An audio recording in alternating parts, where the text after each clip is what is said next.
নমস্কার বন্ধুরা, আনন্দ পথের আজকের পর্বে 888 পর্বে আপনাদের সকলকে স্বাগত জানাচ্ছি। আশা করছি শরীর ও মনের দিক থেকে আপনারা সুস্থ স্বাভাবিক আছেন, ভালো আছেন। আমরা চারপাশে এরকম প্রচুর মানুষ দেখতে পাই যারা ঈশ্বরে বিশ্বাস করেন না। হ্যাঁ, ঈশ্বরে বিশ্বাস করেন না, ভালো আছেন তারা মনে করেন যে ঈশ্বরকে দেখা যায় না, যে ঈশ্বরের সঙ্গে কোনোভাবে যোগাযোগ করা যায় না, সেই ঈশ্বর আমাদের কাজে কর্মেও আসেন না, কোনোভাবে সাহায্য করেন না, সামনে এসে উপস্থিত হন না, বিপদে আপদে এসে দাঁড়ান না। অতএব তাকে মানতে যাব কেন? ঈশ্বর আছেন এটা একটা ভুল বিশ্বাস, ধর্ম একটা ভুল চিন্তা। এরকম ভাবে অসংখ্য মানুষ চিন্তা করেন। ভালো, সমাজে দু ধরনের মানুষই তো থাকবে। এদের অধিকাংশই আধুনিক ইউরোপীয় মতবাদে বিশ্বাসী। খাও দাও, ফুর্তি করো, জীবনযাপন করো আনন্দে, ব্যাস, মরতে তো একদিন হবেই, মরবো, তাতে কি আছে, এরকম ভাবেই তাঁরা ভাবেন। তো ঠিক আছে, এরকম ভাবে তাঁরা ভাবতেই পারেন, কেননা প্রত্যেকেরই নিজস্ব ভাবে বাঁচবার স্বাধীনতা তো আছে। অতএব তাঁরাও এটা ভাবতেই পারেন, এতে অবাক হবার কিছু নেই। আর তাছাড়া এটা ইউরোপীয় চিন্তা ভাবনা, এ কথা মনে করারও দরকার নেই। আমাদের দেশে চাবাক নামে এক মহাপণ্ডিত ছিলেন, তার একটি সম্প্রদায়ও গড়ে উঠেছিল। সেই চাবাক প্রচার করতেন ঋণং কৃত্বা ঘৃতং পিবেত যাবৎ জীবং সুখং জীবেত। যতদিন জীবন ততদিন সুখে থাকো, দরকার পড়লে ধার করে ঘি খাও। ঘি বড় উপাদেয় জিনিস। অতএব মূল ব্যাপারটা হচ্ছে যে আনন্দে থাকো, ফুর্তিতে থাকো, আমোদে থাকো, যা খুশি তাই করো। ভগবান কিছু নেই, ওসব বাজে কথা। তো কাজেই এরকম সম্প্রদায় থাকবেই। তো সকলেই এক কথায় ঈশ্বর বিশ্বাসী হবেন তার কোনো প্রয়োজনও নেই। কিন্তু ঈশ্বর বিশ্বাসের প্রয়োজনটা কোথায়, আজ শুধু সেইটুকু নিয়ে আমরা আলোচনা করব। দেখুন, এক গভীর জঙ্গলের মধ্যে একটি গরু চড়ে বেড়াচ্ছিল। পাশের গ্রাম থেকে এনে তাকে ওইখানে ছেড়ে দিয়ে যাওয়া হয়। সে ঘাস পাতা খায়। দিনের শেষে ঠিক তার নিজের মালিকের বাড়িতে তার গোয়াল ঘরে গিয়ে সে ঢোকে। খাচ্ছিল সে, এমন সময় একটি বাঘ দূর থেকে গর্জন করে তাকে তাড়া করলো। এখন স্বাভাবিকভাবেই এটা খাদ্য খাদকের সম্পর্ক। এরকম ঘটনা অরণ্যের মধ্যে সবসময়ই ঘটে থাকে। অতএব বাঘ কিছু অন্যায় করছে এ কথা ভাবারও দরকার নেই। বাঘ তার খাবারের সন্ধানে গরুটিকে মেরে ফেলবার জন্য ছুট লাগালো। গরুও প্রাণপণ ছুটল। এখন স্বাভাবিকভাবেই গরুর থেকে বাঘ অনেক বেশি ক্ষিপ্র এবং দ্রুত ছোটে। যাই হোক, গরুটাও তার প্রাণের বাজি রেখে ছুটছে। তো ছুটতে ছুটতে সে একেবারে একটা জলাশয়ের সামনে চলে এলো। অল্প জল সেখানে, কিন্তু তখন আর এদিক ওদিক দেখবার সুযোগ ছিল না। সে ওই জলের মধ্যেই নেমে পড়ল। 20-30 পা এগিয়ে সে দেখলো আর এগোনো যাচ্ছে না। পাঁকে কাদায় তার পা আটকে গিয়েছে। বাঘটি দূর থেকে দেখতে পেয়েছিল যে ও জলাশয়ে নেমে যাচ্ছে এবং স্থির হয়ে দাঁড়িয়ে আছে দেখে সে উল্লসিত হলো, এবার জানি কোথায়। কিন্তু সেও এগিয়ে এসে বাঘটার একেবারে কাছে এসে আটকে গেল। তারও পা এমন ভাবে আটকে গেল সে আর নড়তে পারছে না। সর্বরকমের চেষ্টা করছে, সামনে পেছনে চাপ দিয়ে, ধারে মেয়েকে একবার ডান পাশ একবার বা পাশ চেষ্টা করে যাচ্ছে বাঘটা, যে কোনোভাবে নিজেকে মুক্ত করা যায় কিনা, পাঁক থেকে তোলা যায় কিনা পা। কিন্তু গরুটা চুপ করে দাঁড়িয়ে আছে, সে নড়েও না, চড়েও না, পালাবার চেষ্টাও করছে না। তখন বাঘ হঠাৎ এই ব্যাপারটা লক্ষ্য করে গরুকে জিজ্ঞাসা করলো, দেখ, আমি তো পাটা তুলতে পারলেই তোকে খাবো, কোনো সন্দেহ নেই এতে, আমি প্রাণপণ চেষ্টা করছি ওঠবার। তখন গরু বললে, হ্যাঁ, যত চেষ্টা করছো তত ডুবে যাচ্ছ, তুমি উঠতে আর পারবে না ওখান থেকে।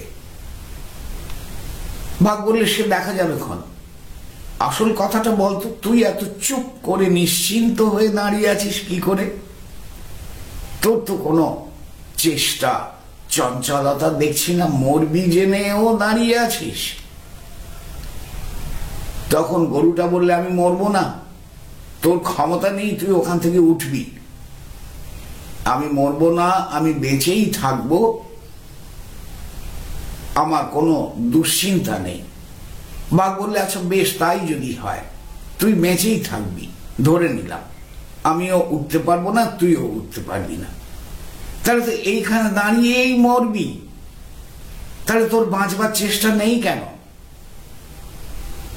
তখন গরু বললে, আরে বাপু, তুই বনের মুক্ত পশু, ছাড়া পশু, তোর কেউ আপনজন নেই, তোর কোনো মালিকও নেই, কিন্তু আমার আপনজনও আছে, মালিকও আছে। সেই মালিক দিনের শেষে যখন দেখবে আমি গোয়ালে ফিরিনি, সে ঠিক খুঁজতে খুঁজতে আসবে, আমাকে ডাকবে, আমি সাড়া দেব এবং সে আমাকে উদ্ধার করে নিয়ে যাবে। তাই আমি নিশ্চিন্ত, তোকে কে উদ্ধার করবে? তোর তো কেউ নেই, তুই এইখানেই মরবি, তাই আমি নিশ্চিন্ত হয়ে দাঁড়িয়ে আছি। বন্ধু, ঈশ্বর ঠিক সেই মালিক আমাদের।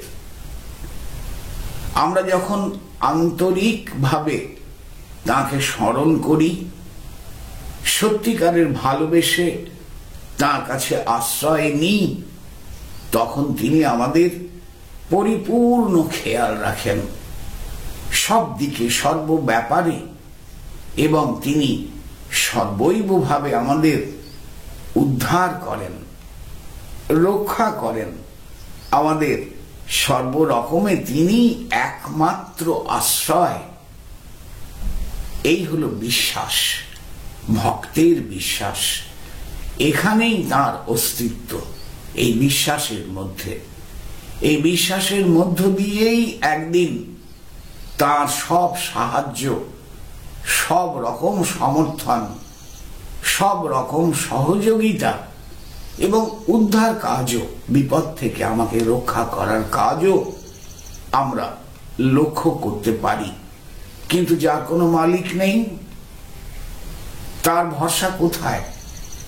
বিপদে পড়লে কে তাকে রক্ষা করবে? হ্যাঁ, আপনি বলবেন তার আত্মীয় স্বজন তাকে রক্ষা করবে, হয়তো, কিন্তু বহু ক্ষেত্রেই দেখা যায় আত্মীয় স্বজন খুব একটা এগিয়ে আসে না।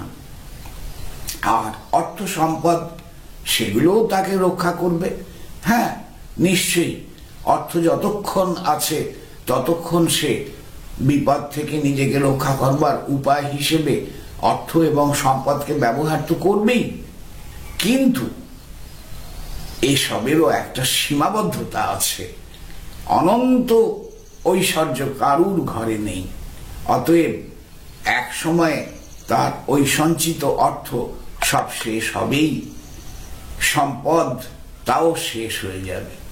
অতএব ওগুলো কখনো একটা চিরন্তন ভরসা হতে পারে না, স্থায়ী ভরসা হতে পারে না।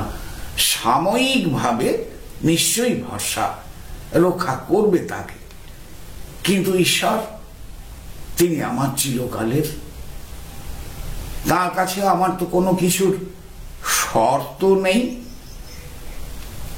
আমি তাকে ভালোবাসি, আপনার বলে মনে করি, এটাই একমাত্র শর্ত।